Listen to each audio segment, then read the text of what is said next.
Terima kasih Anda masih bersama kami. Bagi Anda yang baru saja bergabung, kami hadirkan kembali 3 berita utama hari ini.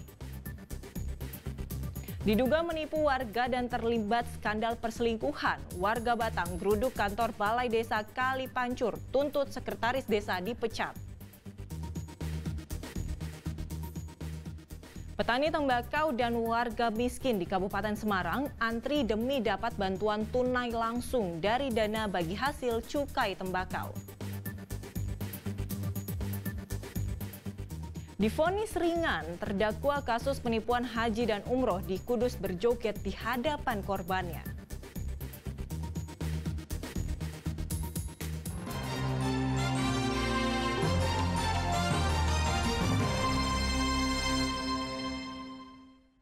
Ratusan petani tembakau dan warga miskin di Kecamatan Getasan, Kabupaten Semarang mengantri demi mendapat bantuan langsung tunai senilai Rp600.000. Bantuan itu berasal dari dana bagi hasil cukai tembakau yang diterima Pemkab Semarang. Antrean panjang ini adalah warga miskin dan petani tembakau yang ingin mendapatkan bantuan langsung tunai atau BLT. Mereka menunggu giliran untuk didata sebelum dipanggil menerima bantuan.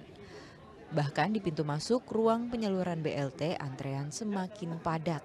Warga menanti nama mereka dipanggil untuk menerima bantuan senilai Rp600.000 yang bersumber dari dana bagi hasil cukai tembakau.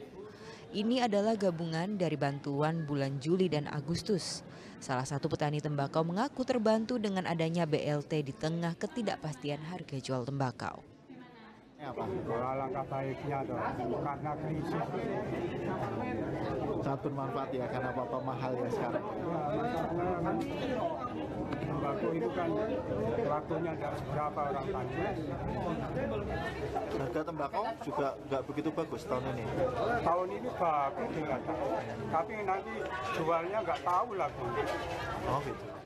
Di Kabupaten Semarang, dana hasil bagi cukai tembakau dibagi 60% untuk petani tembakau dalam kategori miskin dan 40%-nya untuk warga miskin yang belum terdaftar mendapatkan bantuan sosial.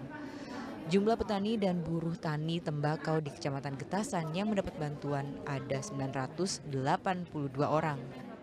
Dari anggarannya bersumber dari dana bagi hasil cukai tembakau atau bagi hasil.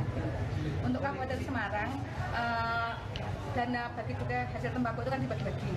Nah, untuk Dinsos kebagiannya adalah untuk BLT. Kalau mungkin untuk Dinas Pertanian, untuk pembelian alat pertanian, dan Dinas Kesehatan untuk peningkatan kesehatan dan sebagainya untuk Hasil cukai tembakau yang diterima oleh Pemkab Semarang sebesar Rp2,8 miliar yang dibagikan kepada 2.400 petani tembakau dan warga miskin. Setiap warga mendapatkan dana bagi hasil cukai tembakau senilai Rp1,2 juta diserahkan 2 kali pada bulan Agustus dan September. Yulianto melaporkan dari Kabupaten Semarang.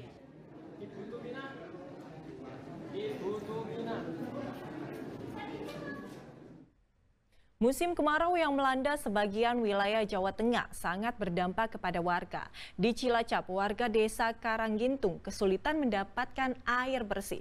Sedangkan di Kabupaten Tegal, petani terancam gagal panen karena lahan sawah mereka mengering.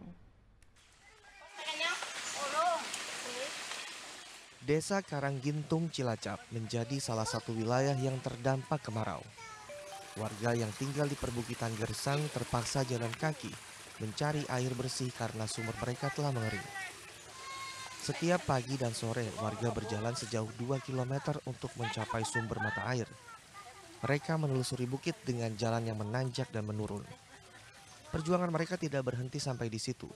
Setelah sampai di lokasi mata air, mereka harus antre dengan waktu yang cukup lama karena jumlah mata air terbatas. Untuk menampung air bersih, biasanya warga membawa ember atau jerigen. Udah setengah jam itu. Giliran nomor berapa nih Ibu?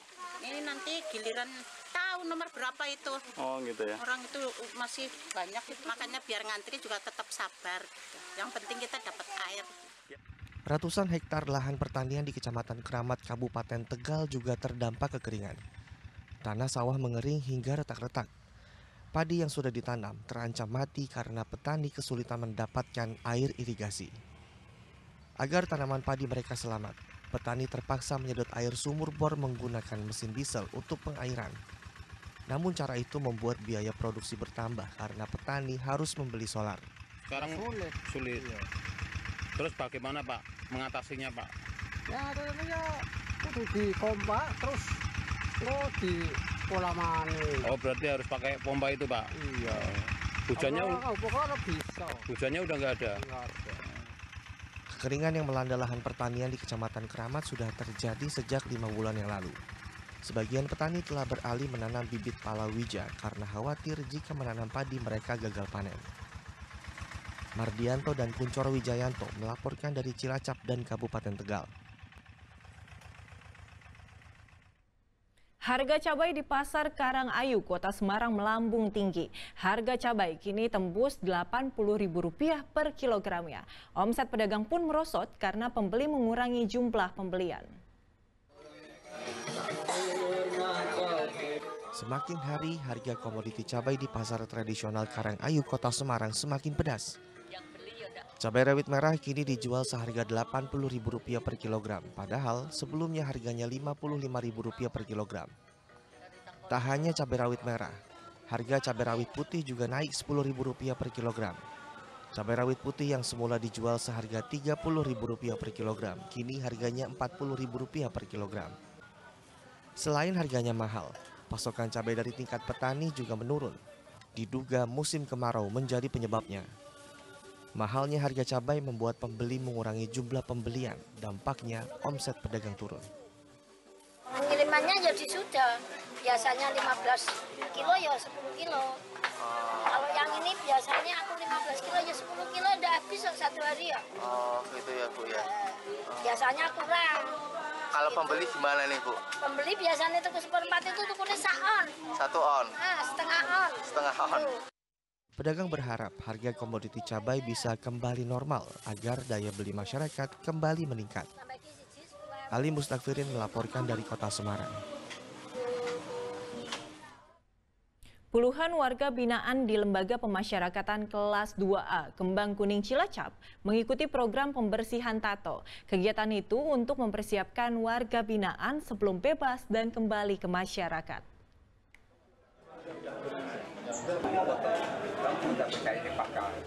Warga binaan ini tengah mengantre untuk menjalani proses pembersihan tato di Lembaga Permasyarakatan Kelas 2A Kembang Kuning di Pulau Penjara Nusa Kambangan, Cilacap. Program kerjasama Lembaga Amal Dompet Duafa dan Islamic Medical Service ini memakai alat modern berupa laser dalam menghapus tato. Sebelum tato dihapus, kesehatan puluhan warga binaan diperiksa terlebih dulu. Setelah dinyatakan sehat, mereka baru boleh menjalani prosedur penghapusan tato.